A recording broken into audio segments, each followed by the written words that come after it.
The secret behind secret societies. Obviously, the secret behind secret societies is a secret that people don't want to spread abroad.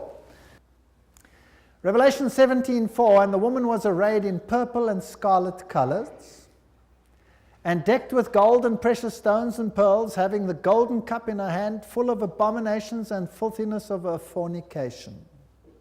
There's only one church in the whole world that uses a woman with a cup, and that is the Roman Church. And here is Città del Vaticano, using the woman with the golden cup, and she is called Fides on all their documents. Fides. Now, what does that mean? Fides. Well, let's go to a Masonic source, a very good Masonic source, written by Albert G. Mackey, the Manual of the Lodge. Albert Mackey was a 33-degree Freemason. It'll become clear as we go through the lectures what this means. And he says, the right hand has in all ages been deemed an emblem of fidelity, and our ancient brethren worship deity under the name of Fides, or fidelity, which was sometimes represented by two right hands joined, and sometimes by two human figures holding each other by the right hand. Numa was the first who erected the altar to Fides, under which the name, the goddess of oaths and honesty, was worshipped. So it means honesty and fidelity, but it is also an image of a female deity. Now, Revelation 17 verse 5 calls this institution the mother of prostitutes. In Revelation 18 verse 7, she says, I sit as queen, I am not a widow, and I will never mourn. So she might have lost some children during the Reformation, but she's going to get them back. I am, and there is none beside me. I will never be a widow or suffer loss of children. She's going to control the world in a spiritual sense. That's what this power says.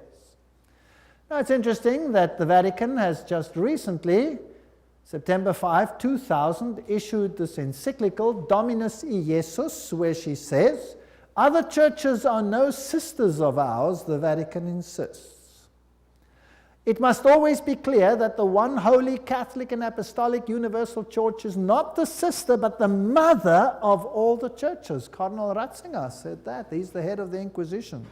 They don't call themselves the Inquisition anymore. They call themselves the Congregation for Doctrine and Faith. But it's the same thing. It's even in the same building. Now, she is not the mother, she is not the sister, but the mother of all the churches. That means all the other churches are subject to her, right or wrong.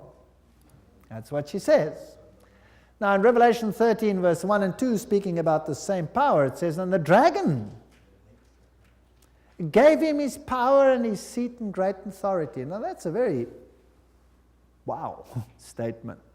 The dragon gave him the power. In other words, this power comes from another source. Now, doesn't Catholicism preach Christianity? Yes, it does. Doesn't it preach Jesus Christ as the Savior of the world? Yes, it does. But it also preaches mediation through other mechanisms and through the church. Now, it is interesting that in secret societies there are always two doctrines. One for the initiated and one for the goyim, the uninitiated. And the Knights Templars had two doctrines. The one was the inside esoteric occult doctrine, and the other one was the exoteric, the one to the outside, and that was Catholicism. So the masses received a religion which the insiders turned on its head. Amongst occult insiders, Lucifer is the true Son of God. Jesus is a second son who was defeated by the first one who had been thrown out. So Lucifer is the true luminary, the victor in the battle, and will be the one who will be worshipped at the end of time. That is occult doctrine. That's always been the doctrine of the Kabbalah, the Kabbalist doctrine, and it has been the doctrine of Gnosticism. But of course, It's not what the Bible teaches, but then Catholicism doesn't teach what the Bible teaches either. Revelation 17, verses 12 to 14, talks about 10 horns you saw are 10 kings who have not yet received a kingdom, but who for 1 hour will receive authority as kings along with the beast. They have one purpose and will give their power and authority to the beast. And they will make war against the Lamb, but the Lamb will overcome them because he's Lord of lords and King of kings, and with him will be his called, chosen, and faithful followers. Now we're going to deal with the whole chapter of Revelation 17 at a later stage. But the kings of the world, here represented by these 10, will give their power to the system, just like in the Middle Ages, and enforce the doctrines on an entire world. Very interesting. This will be this beast from the bottomless pit. Now, Gary H. Carr, in his work on Route to Global Occupation, puts it this way.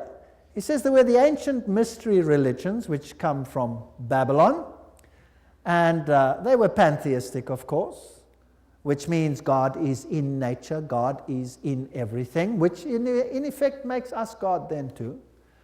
This was inculcated in Kabbalism, was taken over in the Christian era in what is called Gnosticism, and the Knights Templars were the inner secret core that had the ancient knowledge of the mystics. This was carried further through Rosicrucianism, Freemasonry, and the Illuminati, which, according to Gary Carr, controls Marxism, American European secret societies and political societies, international banking, and the World Council of Churches. Now that sounds very strange. Is the World Council of Churches controlled by Freemasonry? We'll have to look into that in some detail. Then, of course, you have the entire New Age movement, the Theosophical societies, the many cults, and all these things are all controlled by this mechanism to make null and void the doctrine of salvation in Christ alone. That will be the final battle. And in order to achieve this, this woman has concealed herself and has hid herself in a garb of Christianity, and people receive the Goyim doctrine and do not know what the inner core doctrine is. That is quite something. Well, if we look at 1 Chronicles 16, verse 26, for all the gods of the people are idols, but the Lord made the heavens, tells us that idolatry is quite something that's rife on the earth. And Nimrod, the Lord of heaven, Tammuz, the pagan Messiah, and Semiramis, the Queen of heaven, these find their origin in Babylon.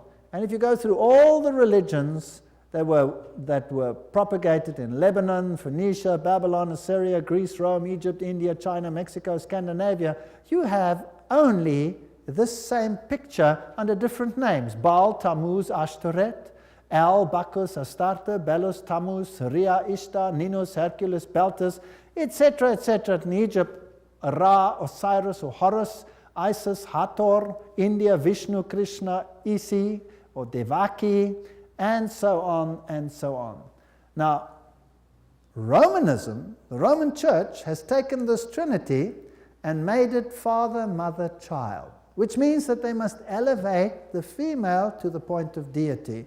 And we'll see how they did that and how they are doing that with the sanction of the Pope. So the true Trinity and the Roman Catholic Trinity are two different things. For the Goyim, it's Father, Son, and Holy Spirit. For the inner circle, it's Father, Mother, Child, which is none other than Baal, Tammuz, and Ashtoreth, if you want to take it back to those times. Jupiter is the god who is worshipped under Petrus, the rock. And Ubi Petri, where Peter is, there is the church. So here's another rock which takes the place of the true rock. Christianity and the secret societies, we could just summarize it as follows. The old Babylonian religion gave rise to Kabbalism. Via the Essenes and others, Gnosticism came into existence, and Gnosticism was founded by Simon Magus. This comes from no other source than History de la Magie and by Eliphas Levi. Wow, that's a high Masonic source. So Gnosticism, founded by Simon Magus. Then this Gnosticism, with its secret doctrine, was eventually, over time, through many intermediary organizations, carried over to the Knights Templars.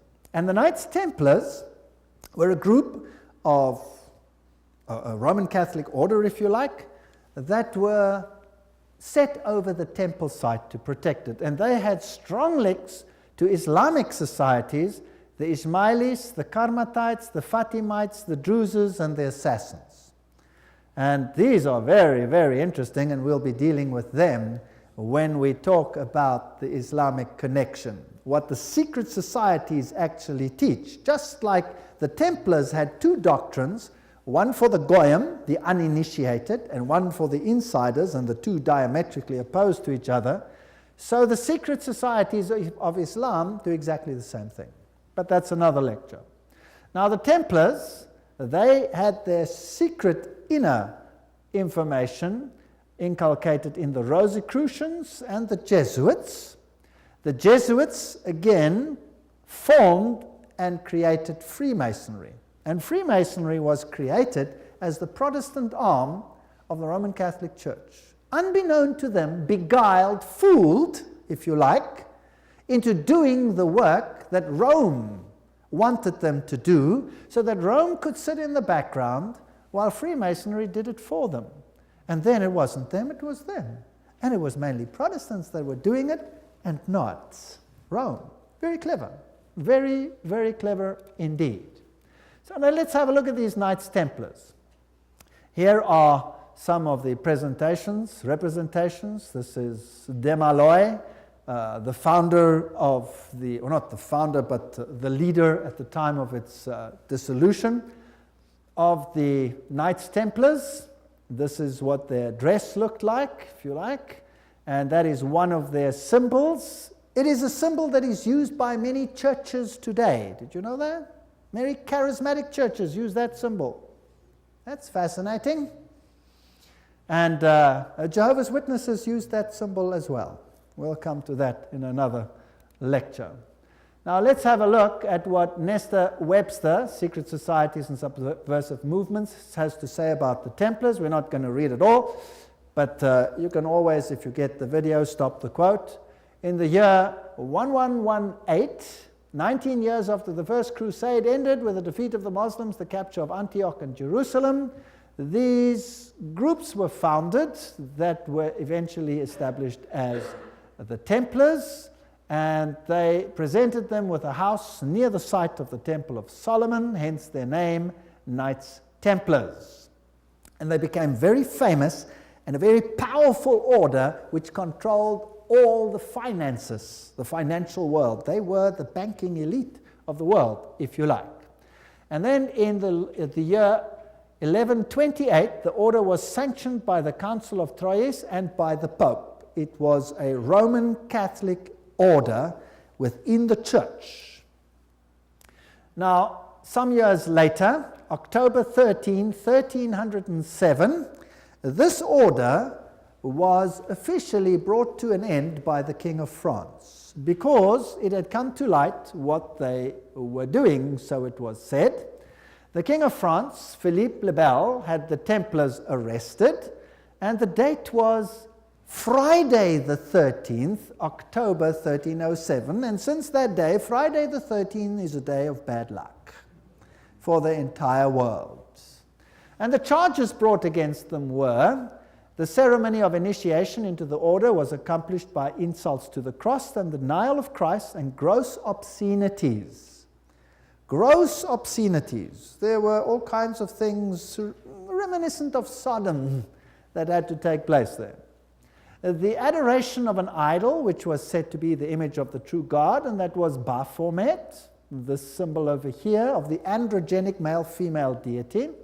The omission of the words of the consecration of the Mass, the right that the lay chiefs amongst themselves giving absolution, and authorization of unnatural vice. So they had to to curse the cross, trample upon Jesus, swear allegiance to Baphomet, and sanction this with unusual vice. That's a pretty serious crime in those days, so he was sentenced to death. But the order actually didn't disappear. The Pope was very reluctant to say that it was so. Masonic ritual includes references to the Knights Templars. For example, here, Secret Societies and Subnervous Movements says, several knights who had set forth the rescue of the holy places of Palestine from the Saracens formed an association under the name of Freemasons, thus indicating that their principal desire was the reconstruction of the Temple of Solomon. And you hear a lot about the reconstruction of the Temple of Solomon today, and the story of Israel and all those interesting things. Now let's go a little bit into some of the history. I'm taking you to this beautiful palace. Where do you think it is? It's in Jerusalem, and it's Notre Dame Vatican. And this is where the Pope has his representation in Jerusalem. It's a palace for a king. There's the Vatican flag flying outside, and there's even a whole lane where you have some interesting papal artifacts. Now in Jerusalem, I went to look up the site of the Knights, and here is the Knights Palace, the Latin Patriarchate. This is where the Knights Templars originally had a site, and the Knights of the Papacy now control this area. This is their symbol that they use. That is also the Knight's shield, which is used by many religions today. The Rema Church uses that symbol, for example. These are the eternal warriors. That is the symbol that they use. There they are they kiss the Pope or the Patriarch's ring. They are knighted just like knights, and they knight highly prominent bankers and individuals such as that. Inside this church, you have, of course, the statue of Jupiter as Peter. Notice that the foot is well kissed. And I didn't want to kiss the foot, so I just stood there. And it is a very important church because both Pope Paul VI and Pope John Paul II visited this church, which is, of course, highly symbolic, and there are the plaques. And the Latin Patriarch, the Knights Palace. If you go inside, there's this interesting altar. And as you look at the altar, you'll see certain figures over here. This one over here is very interesting. Let me get it a little bit closer. And what do you see? You see the double-headed eagle, which is also the symbol that is used in Freemasonry. So there it is on the altar of the Knights. And what is there on this side? Two swords held like a compass. Fascinating. So there are many, many Masonic figures in here. The tail feathers and the feathers of the eagle, very reminiscent of what you have, for example, on the back of the dollar, and all those other interesting symbols of the circle with the triangle and the sun around it. And the inheritor of the Templar nuance are the Jesuits. Now the Jesuits, of course, are the ones who behind the scenes control many things. They were founded on the 15th of August, 1534 by Ignatius Loyola and were sanctioned by the Pope on the 27th of September, 1540. So they were created, as it were, to stand against the Reformation. They were designed to destroy the Reformation. Loyola wanted the order to be champions of Catholic unity, and of course submission to Christ's vicar, the Pope, was absolutely essential. Here you have the institution of Loyola's organization by the Pope on this particular day, and there are some interesting analogies which we will find here. Here, for example, there is considerable analogy between Masonic and Jesuitic degrees. And the Jesuits also tread down the shoe and bear the knee because Ignatius Loyola thus presented himself at Rome and asked for the confirmation of the order. Now, who existed first? Freemasons or the Jesuits? The Jesuits existed first, of course. They were to obey as a corps, there a cadaver. The reconstitutions repeat 500 times that one must see Christ in the person of the general, and even if God gave you a dog, you must obey him as though he were Jesus Christ himself. Loyola's statue in a Jesuit retreat, Loyola in vision, the Society of Jesus constituted in the Chapel Notre Dame, Notre-Dame, 1534, now the Chapel of the Sacred Heart in Paris. Many, many occult incrustations, and this is the famous Jesuit oath that each Jesuit makes when he becomes a Jesuit. Now, it'll tell us something about the character of the Jesuits. There it says, I, and he fills in his name, in the presence of God and all the saints and all these things, swear that His Holiness the Pope is Christ's vice-regent and is the true and only head of the Catholic Universal Church, etc. It also says here that this power was given by the Savior, Jesus Christ. He has power to dispose heretical kings, princes, states, commonwealths, governments, all being illegal without his sacred confirmation, and that they may safely be destroyed. So a Jesuit swears that if a government is not subject to Rome, it can be what? Destroyed.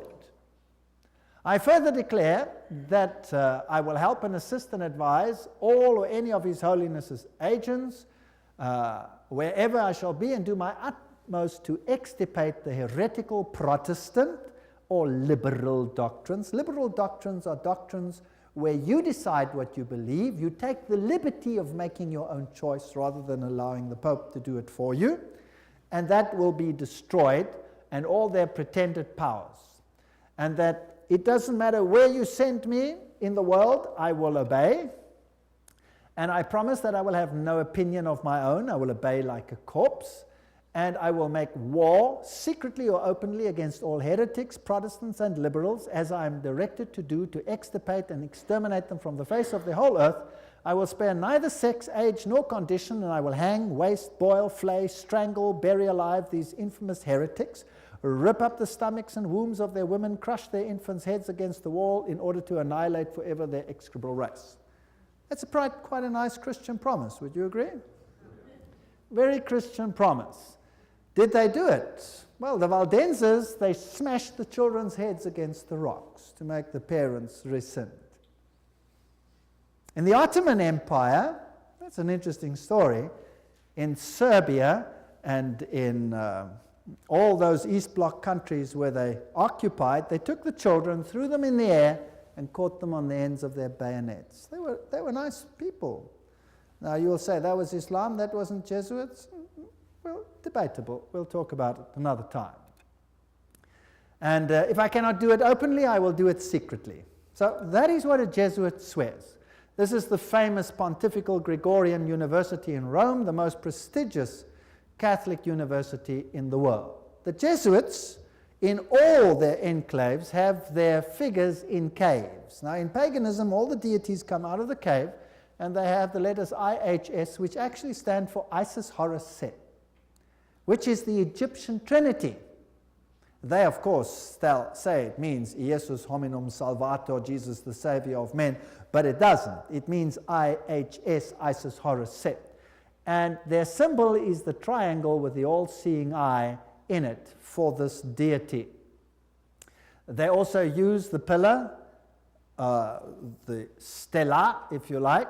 They have the symbol of the triangle with the eye in a circle, which is also the symbol used in the New Age movement. And we saw that Gary Carr says that Freemasonry controls the New Age movement and the Jesuits control the Freemasonry, or created it.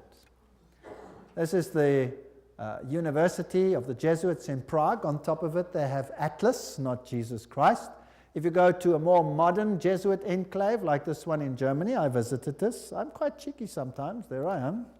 And took a picture, and inside they have this picture of Christ. This is not Christ. This is Atlas, holding the world on top of his shoulders, disguised.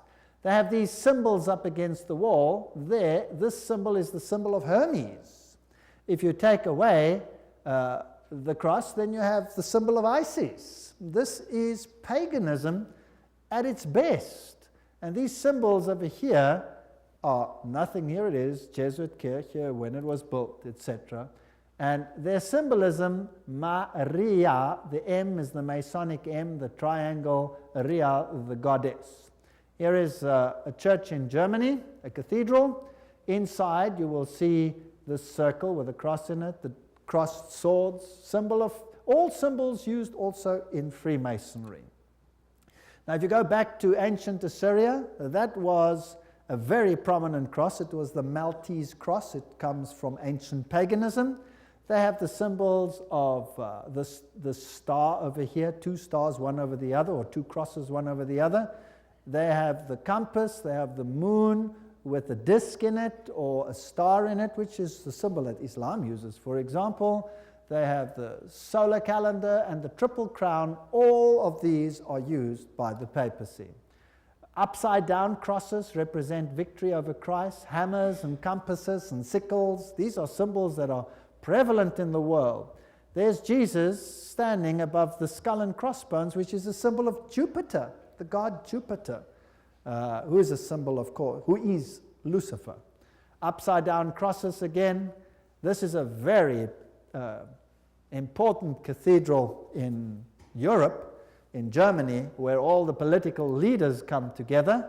If you go there, you will have Janus, the two-headed one, and then you have the statue so-called of David, but of course it isn't David, it is the god Pan, because he has a pan flute in his hand, and David didn't play a pan flute. So I went to look for the dark side of Pan, because there's a light side and a dark side, and I found him. There he is, the hoofed one in the same cathedral. So they hide their occult symbolism. If you enter into the hallway, you find this over here. This is the god Anubis. It's got nothing to do with Christianity. There you have him as well. Plus you have the phoenix rising from the ashes. Plus you have the symbol of Jupiter and a whole host of other symbols over there.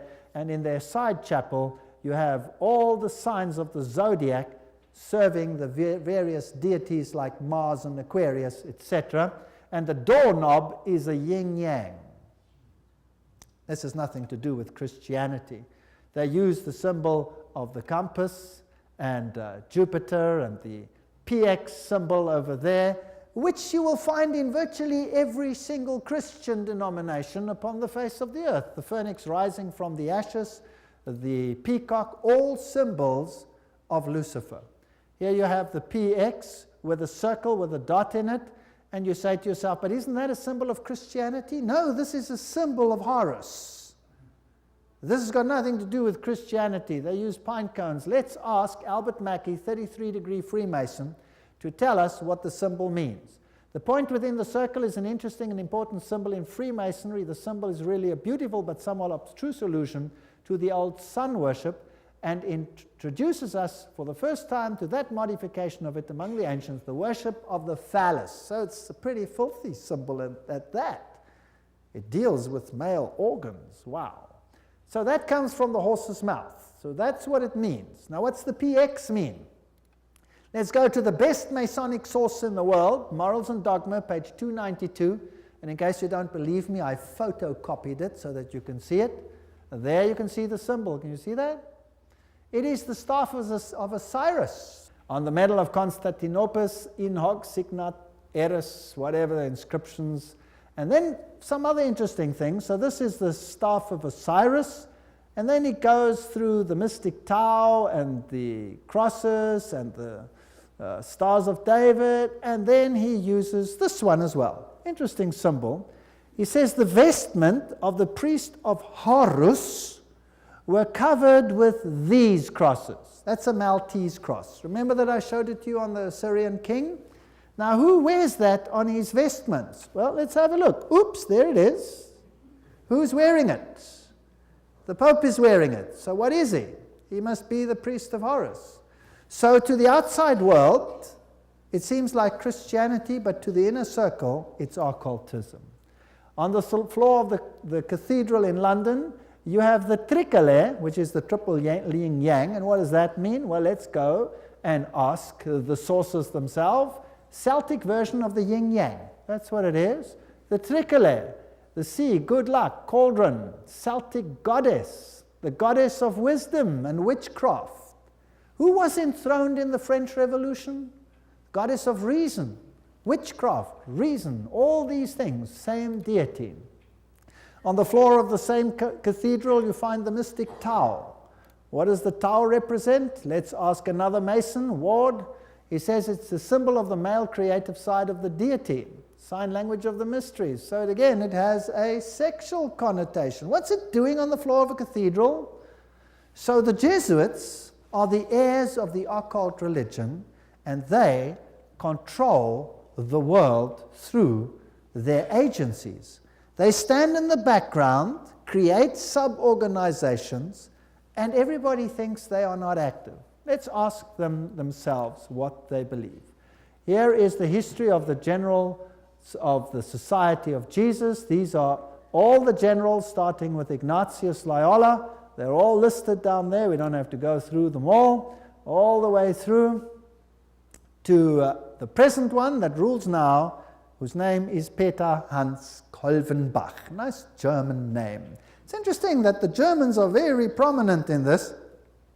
Peter Hans Kolvenbach is the head of the Jesuits. Cardinal Ratzinger, another German, is the head of the Inquisition. They seem to be pretty much in control. What does he look like? There he is, Peter Hans Kolvenbach.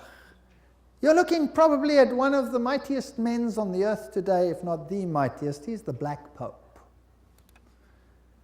Here you have the cave of Loyola. Here you have George W. Bush and the Pope in audience with each other.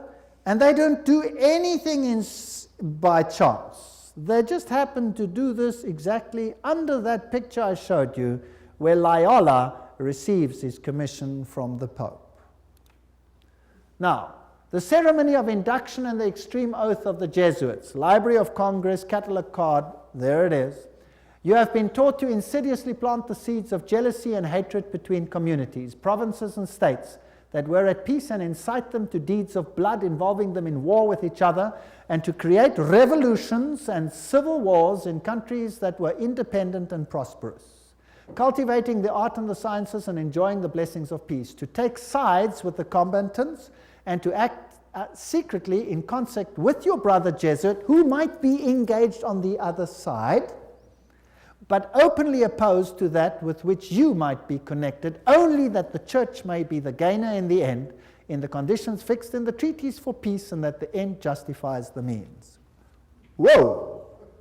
This is Hegelian science. Two opposing viewpoints, dialectic thinking.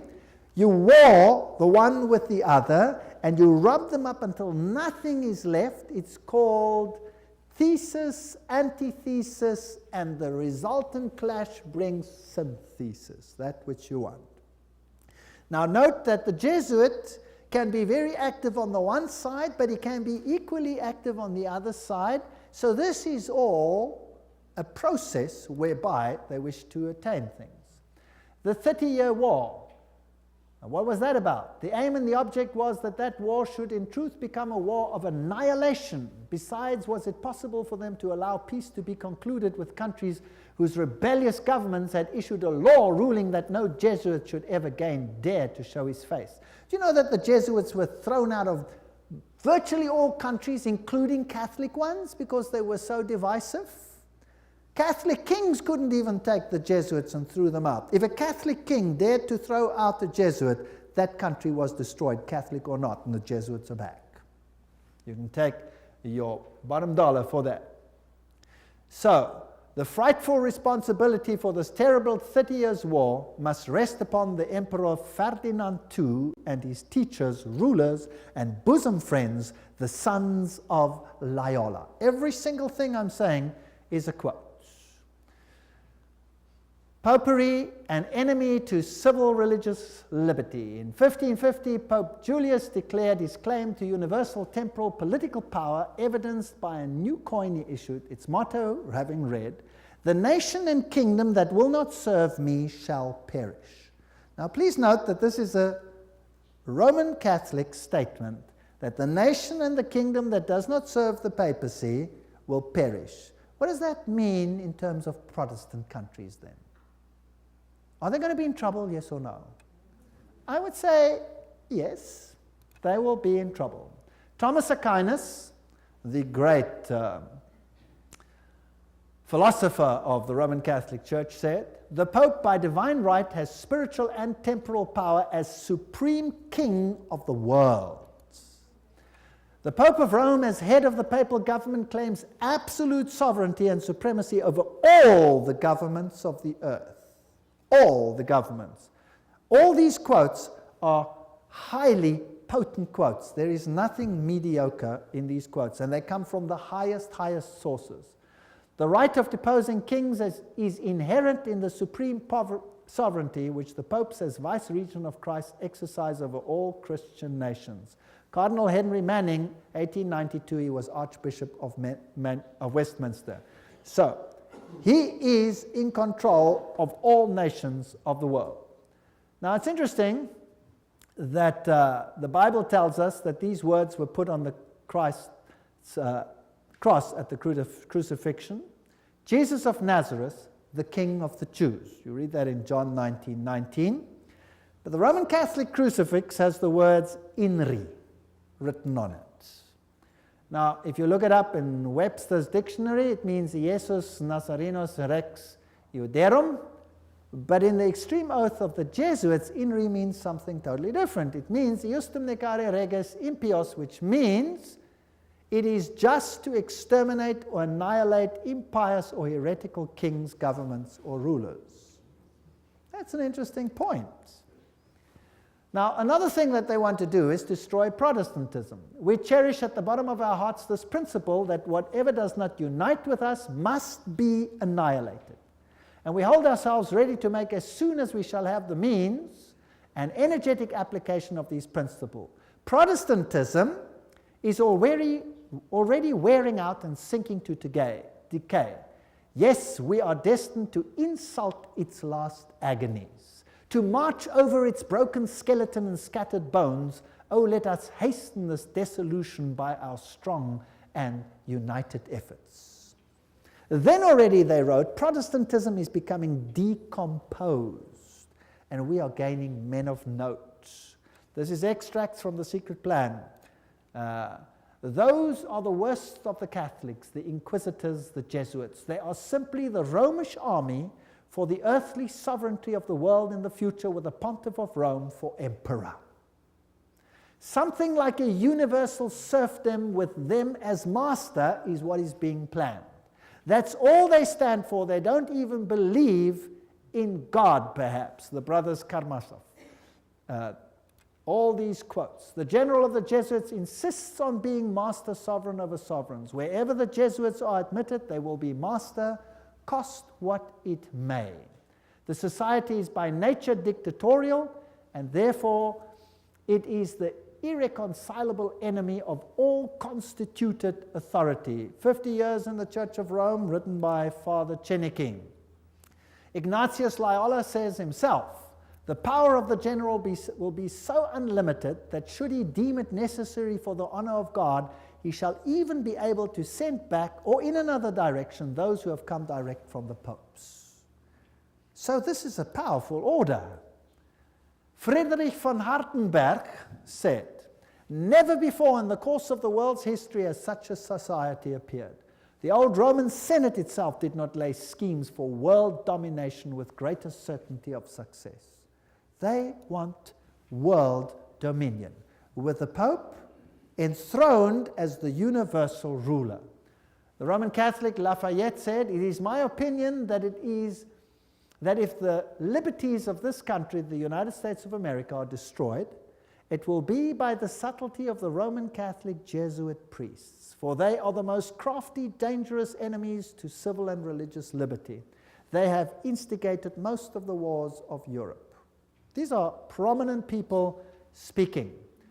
Morse, he's the founder of the Morse code, the inventor of the Morse code. He said, and who are these agents? They are for the most part Jesuits, an ecclesiastical order proverbial through the world for cunning, duplicity, and total want of moral principle, an order so skilled in all the arts of deception that even in Catholic countries, in Italy itself, it became intolerable and the people required its suppression. That's another prominent man. Archduke Maximal Francis said, They have so constantly mixed themselves up in the court and state intrigues that they must in justice be reproached with striving after universal dominion. And we could go on and on and on. This is a very interesting one. This is Michelangelo Tamburni, 1720. This is the Jesuit of the general of the Jesuits, the general speaking to the Duke of Brancas, and he said the following: "See, my lord, from this room I govern not only Paris but China. Not only China but the whole world without anyone knowing how 'tis managed." Interesting. This is what the Jesuits themselves had to say. The Pope's confessor has to be a Jesuit. And the Pope himself has to come to a Jesuit to confess. The Vatican Empire, everything I say is a quote. This here is Jean-Baptiste Janssen.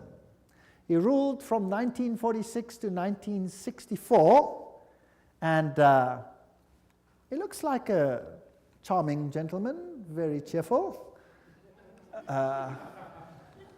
But nevertheless, you can see that this photograph was taken from the Saturday Evening Post, 1959, and this is what he is in command of. And now we will want to deal with these issues in the next session. He controls the following secret societies: the Sovereign Military Order of Malta, so he is in control of the Knights of Malta; the Scottish Rite Shrine of Freemasonry; the Order of the Illuminati; the Knights of Columbus; the Knights of the Ku Klux Klan; B'nai B'rith, the Nation of Islam and its private army called the Fruit of Islam; the Mafia Commission, Opus Dei, along with a host of lesser brotherhoods. So each one of those secret societies is controlled by the Jesuits. Persecution of the Catholic Church in Germany has been directed only against those elements which did not entirely submit to the ever-increasing centralization of authority in church and state. So sometimes it looks as if even the Catholics are suffering, but only those Catholic groups that are not totally submissive to this system will be subjugated. Some Catholic orders were actually opposed to the Jesuits. They were killed, they were wiped out. In the French Revolution, the Dominicans had taken over the Inquisition from the Jesuits. Boom, they were zapped. And the Jesuits took it back. Its objective was, and is still, to destroy the effects of the Reformation and to re-establish the Holy Roman Empire of the German nation. A greater Germany, in other words, must be made again the center of a revived Holy Roman Empire. Leo H. Lehman, 1942, an American historian, said that. Isn't it fascinating that the Russian president, or a Russian president, let me put it that way, and many political leaders have given the assurance that Germany will once again play a greater role in the new Europe today? Isn't it also fascinating that it was a Jesuit priest, Father Stempfler, and not Hitler, who wrote Mein Kampf? In fact, you can read it on Mein Kampf itself. Now, the SS used this symbol of the skull and crossbones. What was that a symbol of? Do you remember? It was the symbol of Jupiter, the god Jupiter, the god of death. It's also the symbol of Osiris, who was the god of death. Anubis is just another form of Osiris. He is the god of death. He's the god of the dead. But Jesus says, I am the God of the living. I am not the God of the dead. I'd rather serve the God of the living. The SS was organized by Himmler according to Jesuit order principles.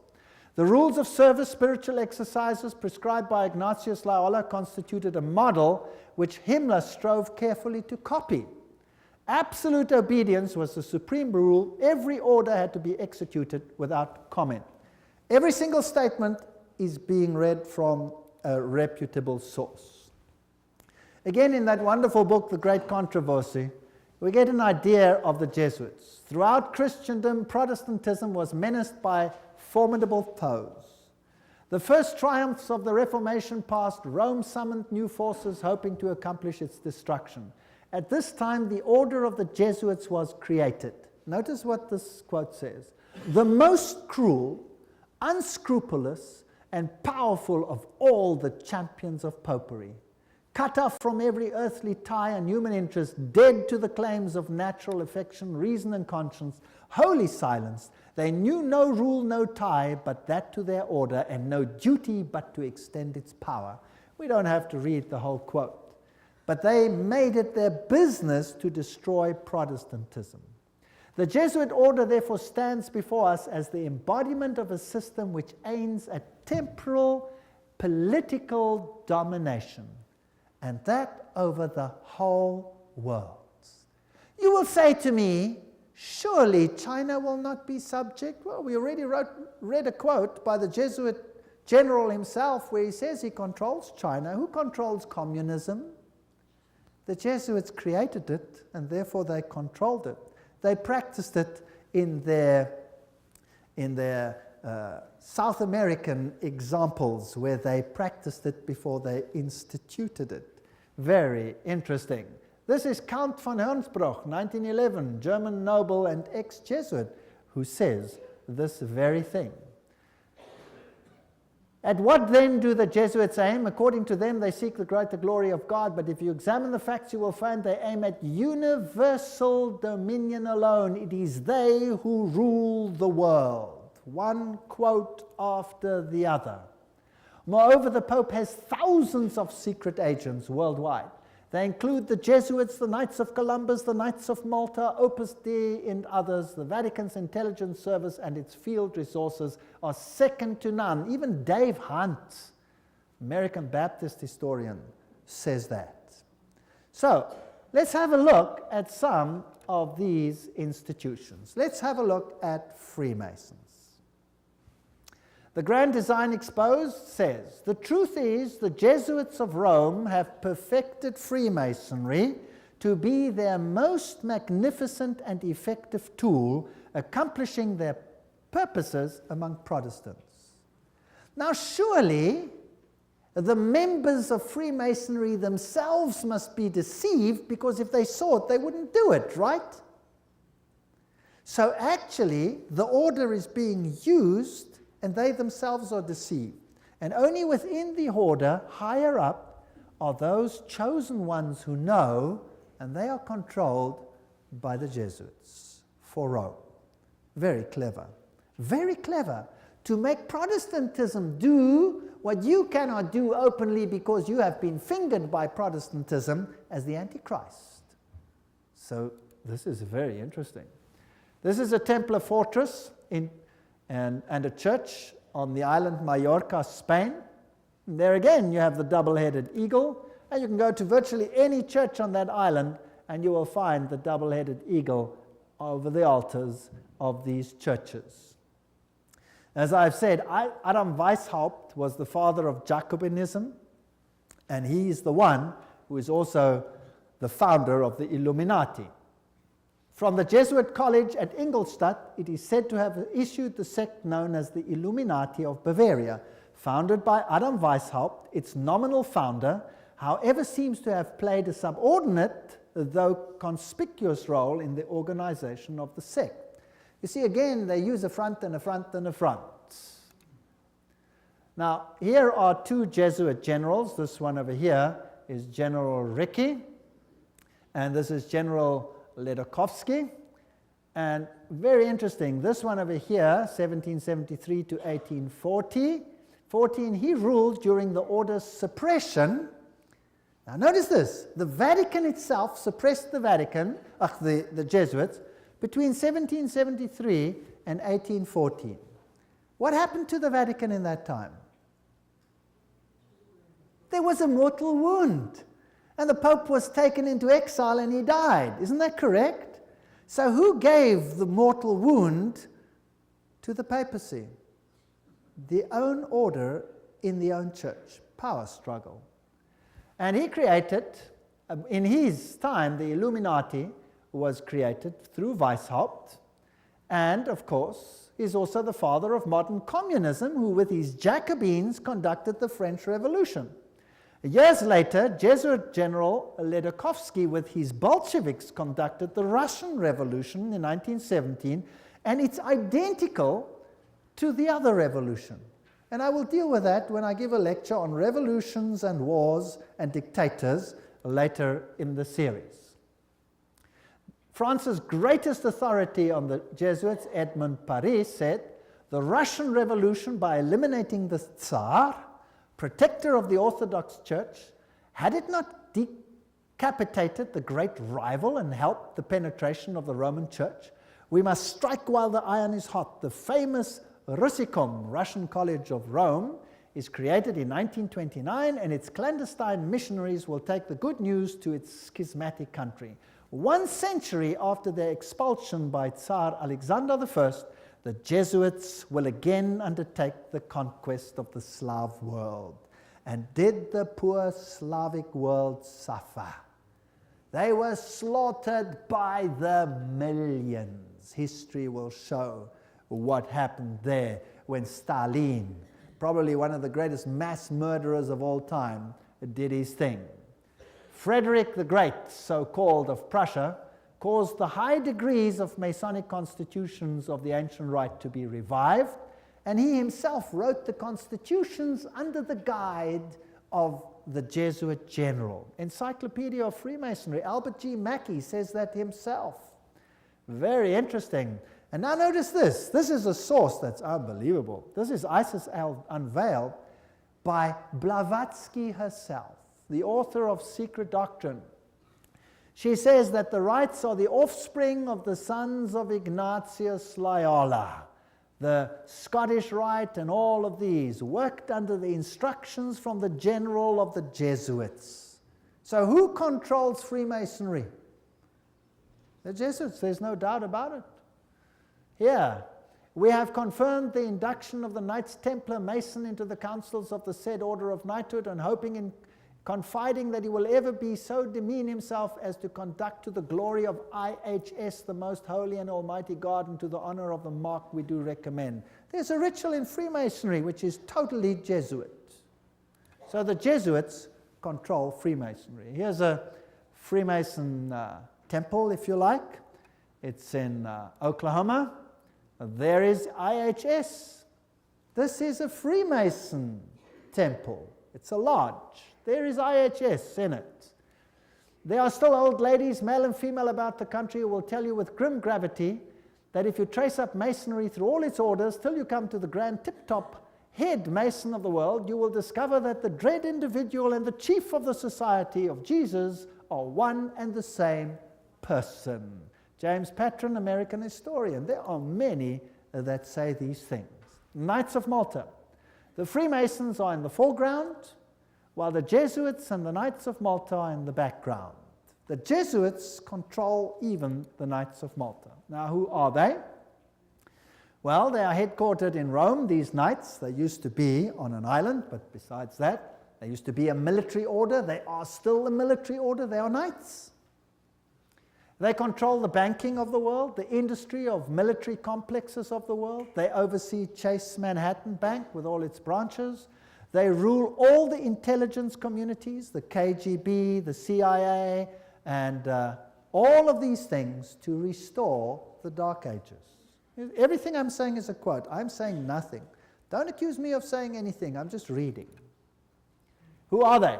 Well, here's the head of the Knights of Malta at the moment in America. This, well, he's dead now. This is Francis Joseph Cardinal Spellman, Cardinals of New York. And their headquarters is St. Patrick's Cathedral, the diocese of the Archbishop of New York. There are the various ones. Here's Terence Cardinal Cook. Then was Cardinal O'Connor, and currently Cardinal Archbishop of New York, Edward M. Egan. Now let's have a look who the members of the Knights of Malta are. That should be interesting. Some past, some present. General Alavena, George Anderson, Angleton, Azru, Bertie, Bobs, Bonaparte. Does that name ring a bell? Borges, Bradley, Brady, Pat Buchanan. Does that name ring a bell? James Buckley, Prescott Bush, does that ring a bell? Frank Capra, William Casey, does that ring a bell? CIA, Cisnero, Cooks, Coughlin, Loach, Giscard d'Estaing, does that ring a bell? President of France, Bill Donovan, Alan Dulles, Avery Dulles, Edward Egan, that's of course the Cardinal himself, Franz Egon, John Farrell, Flanagan, Flynn, Gelly, Galen, Gorman, Grace, General Alexander Haig, does that ring a bell? Otto von Habsburg, wow. Conrad Hilton, Heinrich Himmler, he was at Knights of Malta. J. Edgar Hoover, FBI, CIA fame.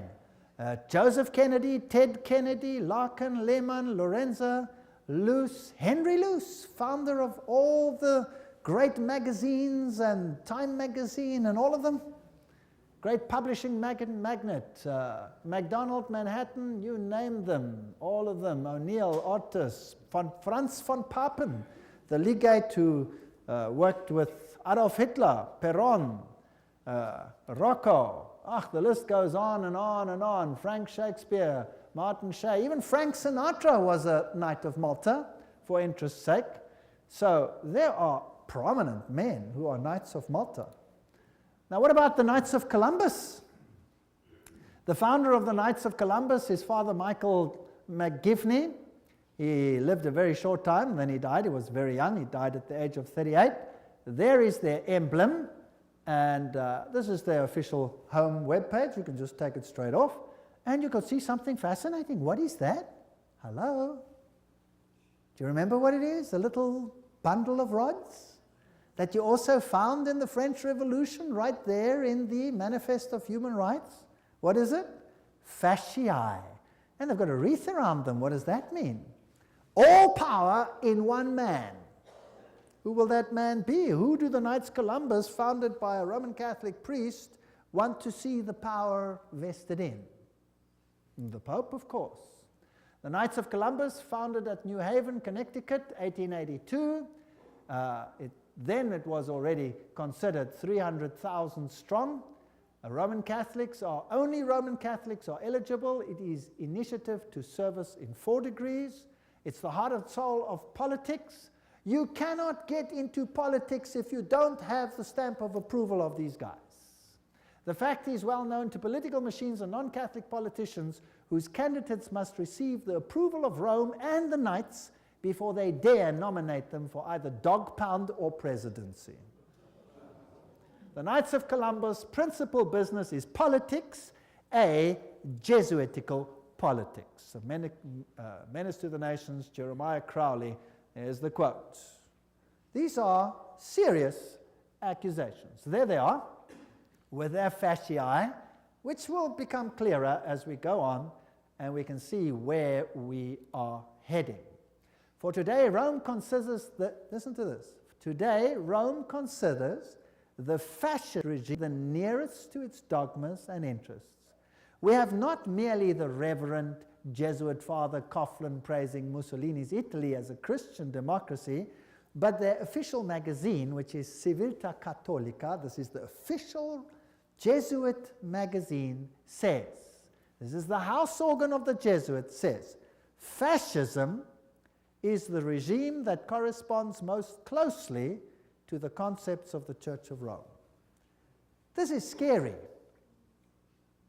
Have you noticed lately that there is more and more control? Have you noticed some of these things? Have you noticed that you are being treated more and more like someone who has to bow 20,000 times before the powers? Then there is the organization Opus Dei. Is a semi-secret religious lay order with paramount objective is total support of the papacy. And these people walk around with clamps that tear into their flesh so that they have constant pain with every movement to remind them of their obligation. And they have high members, like presidents, for example, of Portugal is an Opus Dei member. Then we have the Skull and Bones organization. And who are they? Well, they have this interesting skull and bones. What does it represent? You know that by now. Jupiter, and they have the number 322. If you look up Genesis chapter 3 verse 22, you will find, now man has become as like one of us, knowing good and evil, raising man to the level of deity. This is Yale University, the place where they are. Now let's consult one of the greatest authorities on skull and bones. That is Anthony Sutton. Let's ask him where he is. Educated at the Universities of London, Göttingen, California, former research fellow at the Hoover Institute, Stanford University, as well as economics professor of California State University. He had the guts to speak out and write a book, and it cost him dearly. But nevertheless, let's quote him. There is the book, Anthony Sutton, America's Secret Establishment, an Introduction to the Order of Skull and Bones. So that I don't say it, let's quote it. Skull and Bones, it's over, it's Bush. Bush won the election. Let's watch this video. Yale University, the scions of America's first families confess their sexual exploits from a gruesome coffin. In a smoke-filled room, a handful of power brokers manipulate the global economy. These are the purported activities of some of America's secret societies, groups with names like Bilderberg, Skull and Bones, and the Trilateral Commission. The Skull and Bones Society is founded in 1832 by 15 seniors at Yale University in New Haven, Connecticut. They establish a secret society with rules and rituals that remain unchanged to this day. The Skull and Bones initiation ceremony is said to be held in April in the tomb's basement. One distinguished member serves as master of ceremonies. Once enrobed, he is known as Uncle Toby. The shortest senior is appointed Little Devil and dons a satanic costume. A bonesman with a deep voice is dressed as Don Quixote. Another is dressed as the college's founder, Elihu Yale. Still another is given papal vestments. It would all be funny if it weren't for the fact that among the former bonesmen are 3 presidents: William Howard Taft, George Bush, George W. Bush, numerous senators and ambassadors, industrialists like William Whitney, CIA agents, State Department officials, and publishing magnate Henry Luce. Absolute secrecy is also required. In his 1999 autobiography, George W. Bush devotes just one sentence to his membership in Skull and Bones. Quote, "My senior year, I joined Skull and Bones, a secret society so secret, I can't say anything more." The secrecy, according to some researchers, is there to protect the fact that Skull and Bones funnels its initiates into positions of power and influence. The best-known bonesman is ex-President George Bush, who, according to tradition, is supposed to avoid admitting he's a member. Mr. President, are you a member of Skull and Bones? Leave the room. American Journal got a similar response when we recently asked George Bush Jr., the governor of Texas, about his membership. Does it still exist? The thing is so secret, I'm not even sure it still exists. Okay, so you'll see that George W. Bush is a member. They lie in a coffin. They bow down before a papal figure, swear allegiance. They do all kinds of weird sexual things in a coffin, which I'm not going to explain what they do here. It's pretty vile. And these are the presidents of the most powerful countries in the world, and they belong to secret societies such as this. The order, what it is and how it began. Those on the inside know it as the order. Others have known it for more than 150 years as Chapter 322 of a German secret society. That is very important.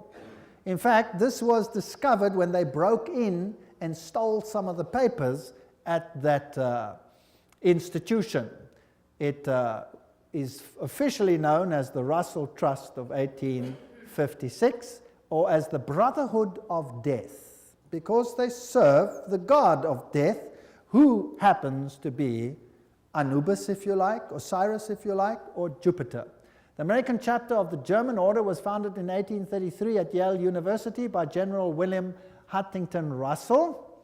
And Taft, the only man to be both President and Chief Justice of the United States. Interesting. Now, the German order, what does this actually mean? The Illuminati had its origin at the University of Ingolstadt, and recruits were from the student Inkorps. Of course, they had to be students with high connections, you know, sons of very high insiders. The order had its origin in Yale in 1833, but Skull and Bones is a chapter of a German secret society. So, which organization does it represent? Active members have enough influence to push their sons and relatives into the order, and there's significant intermarriage amongst the families, and they fall into major categories, two major categories. We find the old line, American families, second, families who occupy great wealth. When he's initiated into the order, he says, tonight he will die to the world and be born again into the order, as he will henceforth refer to it. The order is a world unto itself, in which he will have a new name, and 14 new blood brothers also with new names. Now, there's also a British chapter which was established at Oxford University and All Souls College, and the British element is called the Group. So the Skull and Bones is not the only one. You have the Group, and then you have a European order as well. So the Group links to the Jewish equivalent through the Rothschilds, the Inner Circle, and so there is a worldwide secret organization which has the highest individual in industry, government, all facets of life. And they actually are the most prominent rulers in the world today.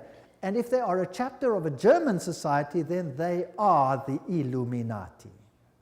And George W. Bush said that there are 1,000 points of light illuminating the world at the moment. It's interesting that the order writes many constitutions. The members write constitutions. For example, Archibald MacLeish, who is a member of Skull and Bones, or was, he wrote the constitution of UNESCO. Now, we're going to have to deal with UNESCO and find out what it's about. Churches, the Union Theological Seminary is under the control of Skull and Bones. A very interesting seminary. We'll deal with these in more detail in another lecture. Major establishment of law firms, communications and industry, the Federal Reserve, and all of these are controlled by the order. This is how Chapter 322 operates. There's a central inner core. Notice that this is actually the all-seeing eye, the wedge of the eye, but that's something else. There's an inner core, there's an inner circle, there's an outer circle, there's an Atlantic Circle, the Bohemian Club, notice there, Bohemian Club, part of Skull and Bones, Pilgrim Society, Penumbra Order, Chapter 322 of the Order, the Trilateral Commission. That's how it's put together. You could basically put it this way: Council of Foreign Relations, United Nations, Bilderberg's Club of Rome, Royal Institute of International Affairs, and the Trilateral Commission, with the Illuminati controlling everything on the inside, forming basically the round table. Now, you saw that the Bohemian Club is part and parcel of the issue. Now, what is this Bohemian Club? Well, here's the Bohemian Grove. The August 2, 1982 edition of Newsweek reported, this is just another quote, the world's most prestigious summer camp, the Bohemian Grove, is now in session 75 miles north of San Francisco. It's in a forest. It's a fortress. But strangely, even fortresses can be breached, and one enterprising journalist managed to sneak in. The fiercely guarded 2,000-acre retreat is the country's extension of San Francisco's all-male, ultra-exclusive Bohemian Club, to which every Republican president since Herbert Hoover have belonged. This is just a quote. This is the Bohemian Grove ceremony, which was photographed or videotaped, very darkly, of course, very secretly, by one journalist, which caused a major furor. Now, you can see very little in this light, so I'll explain to you what's happening there. In this forest, the men appear naked. Naked. They have to walk around naked. In fact, some members have left the society because they're tired of walking around naked. Now imagine every president of the United States has been a member of the Bohemian Grove. And just imagine.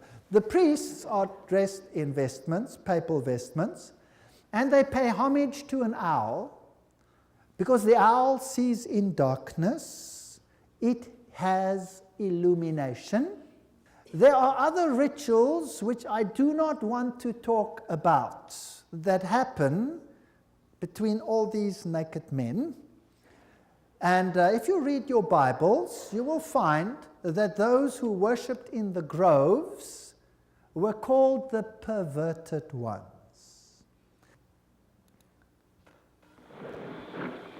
There's the papal vestment. Is in his leafy temple.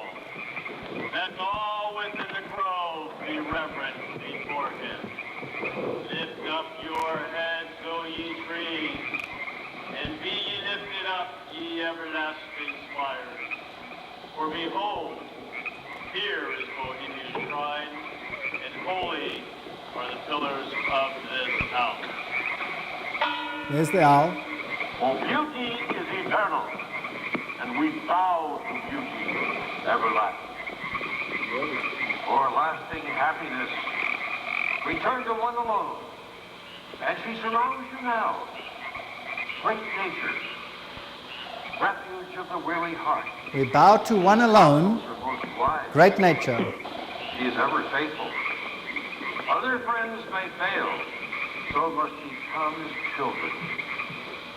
Little children that believe nor ever doubt her beauty and her faith. Bohemians and priests, our funeral pyre awaits the corpse of care. Grandson of all mortal wisdom. Owl of Bohemia, we beseech thee, grant us thy counsel. Owl of Bohemia, grant us thy counsel.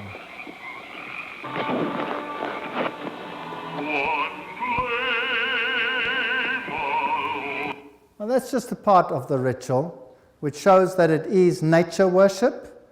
It is condemned in the Bible, and yet, who are the members? Let's continue. This is an article in Mother Jones, August 1981, volume 6, page 28, and reports who the prominent members were. For example, George P. Schultz, Stephen Batchelor, Gerald Ford, Henry Kissinger, William Buckley. Can you imagine them all walking around naked, worshipping a stupid owl? I mean, that's so pathetic.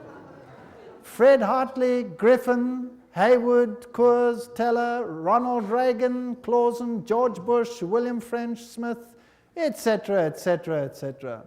It is pathetic. Modus operandi of the order. The activities of the order are directed towards changing our society, changing the world, to bring about a new world order. This will be a planned order with heavily restricted individual freedom. That's fascism.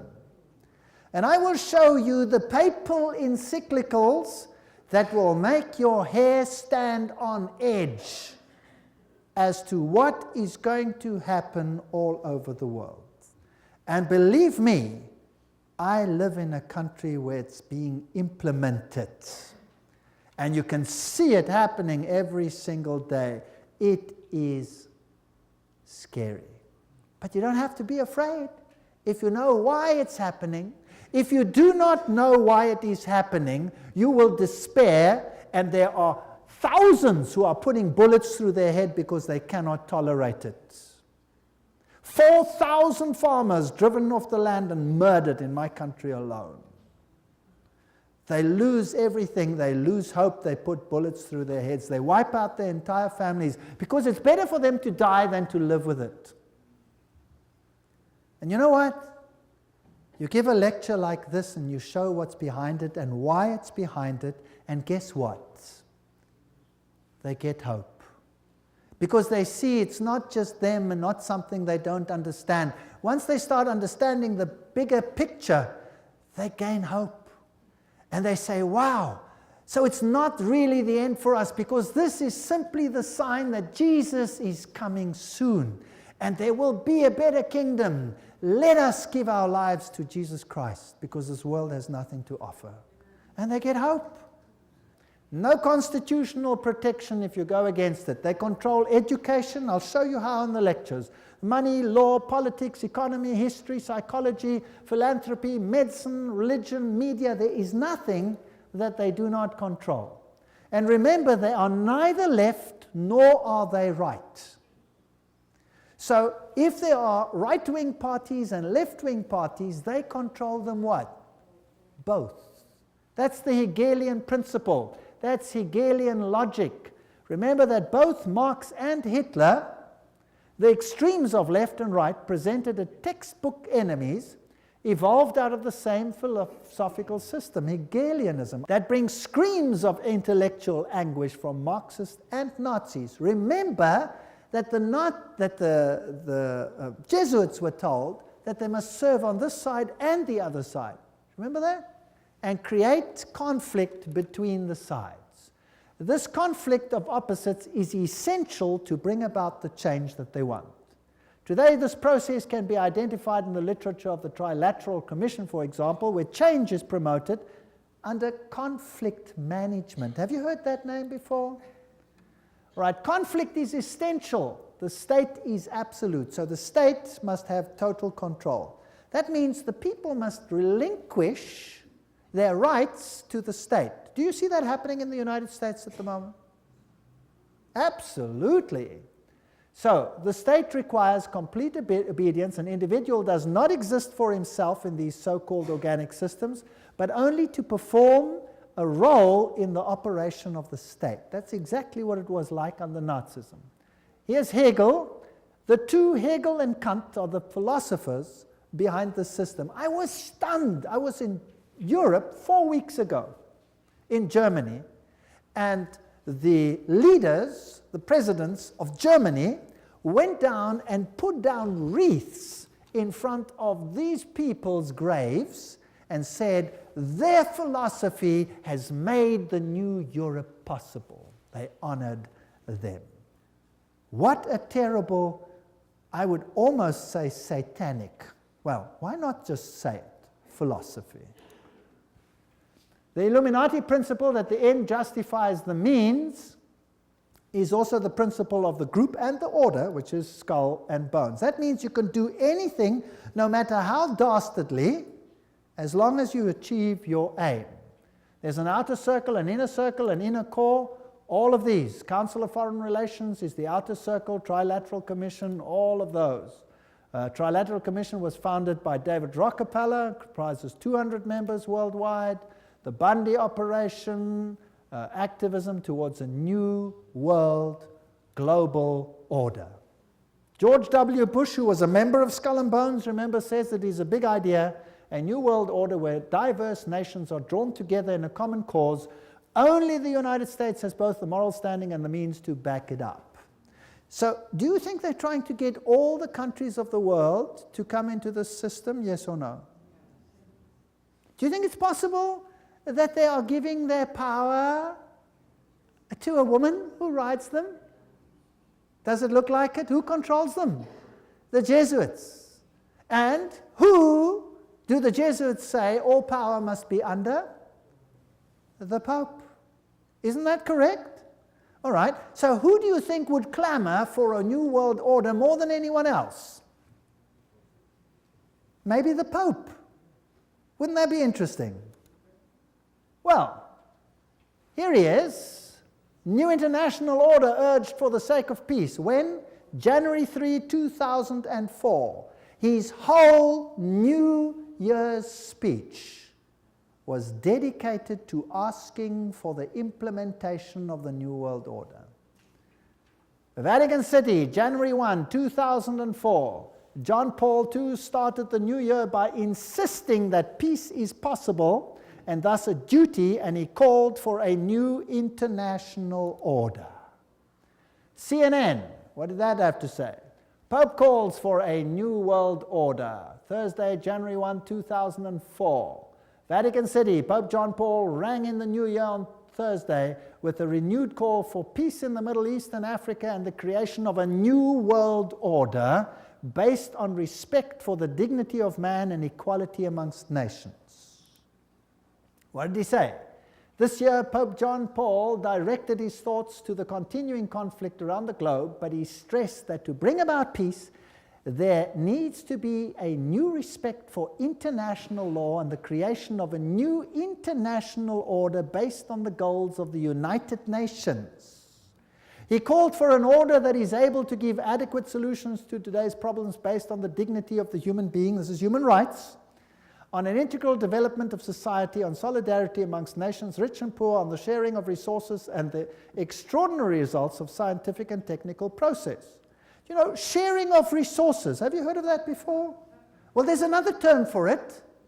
It's called redistribution of wealth. Have you heard of that before? Right, now let me redefine that for you.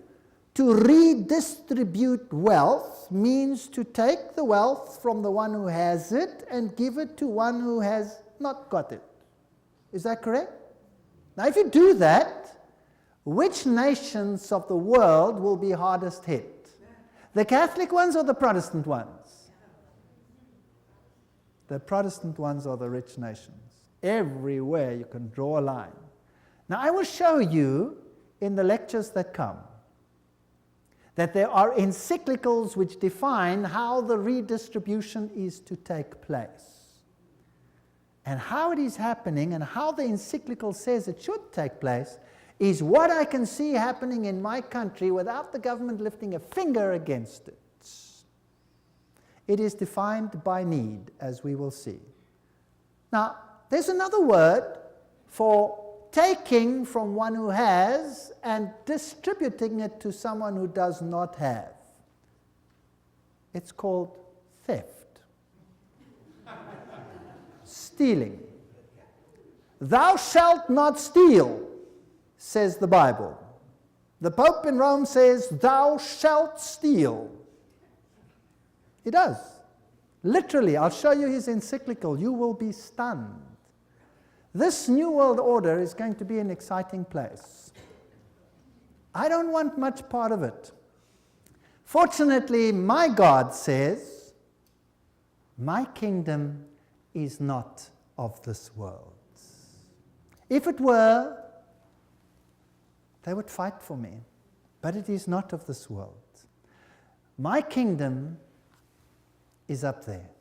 There where your treasure is, there your heart will be.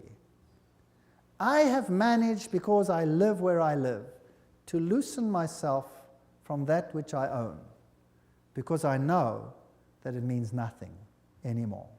Do you know that in my country, if you go on a holiday, and you stay away for a while, and you come back, and your house is occupied, that you cannot put the new tenants out, even if the house is yours? Did you know that? Because they have need, therefore they have the right to take it, whether you own it or not. And this is not a joke, this is a fact. Scary. But who cares? I serve a God who has promised the most wonderful things, even temporal things, to those who serve him. Wonderful promises. I go to prepare a place for you, and I will come again to take you where I am also. In my Father's house are many rooms. I go. Actually, it doesn't mean rooms, it means mansions. God has prepared things for us which make this world sick by comparison. So let them have their kingdom, let them have their fun, because my God says this world will come to an end and the kingdom of God will reign forever and ever and ever. Don't miss the next lectures. We're now on a roller coaster ride that will take you to exciting places. Thank you for coming.